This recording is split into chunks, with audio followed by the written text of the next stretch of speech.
ജൂജീസ് favourite വേൾഡിന്റെ വചന കേൾവിയിലേക്ക് എല്ലാവർക്കും സ്വാഗതം. പ്രതിദിന വിശുദ്ധ വേദപുസ്തക വായന 914 ദിവസം. സെഖര്യാവിന്റെ പുസ്തകം 5-ാം അധ്യായം. ഞാൻ വീണ്ടും തലപൊക്കി നോക്കിയപ്പോൾ പാറിപ്പോകുന്ന ഒരു ചുരുൾ കണ്ടു.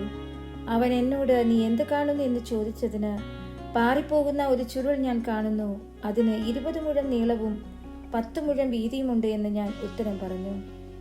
അവൻ എന്നോട് പറഞ്ഞത്, ഇത് സർവ്വദേശത്തിലേക്കും പുറപ്പെടുന്ന ശാപമാകുന്നു.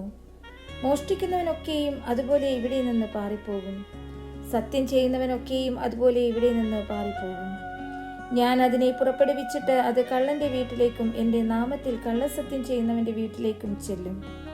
അത് അവന്റെ വീട്ടിനകത്ത് താമസിച്ചു അതിനെ മരവും കല്ലുമായി നശിപ്പിച്ചു കളയുമെന്ന് സൈന്യങ്ങളുടെ യഹോവയുടെ അരുളപ്പാട്.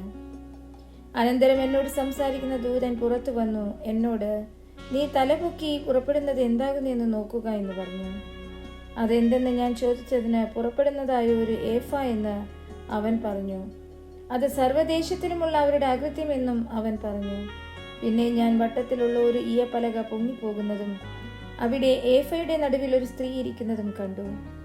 ഇത് ദുഷ്ടതയാകുന്നു എന്ന് പറഞ്ഞ് അവൻ അവളെ ഏഫയുടെ അകത്താക്കി ഈയപ്പലക കൊണ്ട് അടച്ചു. ഞാൻ പിന്നെയും തലപൊക്കി നോക്കിയപ്പോൾ 2 സ്ത്രീകൾ പുറത്തു വരുന്നത് കണ്ടു. അവരുടെ ചിറകിൽ കാറ്റുണ്ടായിരുന്നു, അവർക്ക് പെരിഞ്ഞാറയുടെ ചിറകുപോലെ ചിറകുണ്ടായിരുന്നു. അവർ ഭൂമിക്കും ആകാശത്തിനും മധ്യേ ഏഫയെ പൊക്കിക്കൊണ്ടുപോയി. എന്നോട് സംസാരിക്കുന്ന ദൂതനോട് അവർ ഏഫയെ എവിടെ കൊണ്ടുപോകുന്നെന്ന് ഞാൻ ചോദിച്ചു. അതിന് അവൻ, ശിനാർ ദേശത്ത് അവർ അവൾക്ക് ഒരു വീട് പണിവാൻ പോകുന്നു, അത് തീർന്നാൽ അവളെ സ്വസ്ഥാനത്ത് പാർപ്പിക്കുമെന്ന് എന്നോട് പറഞ്ഞു.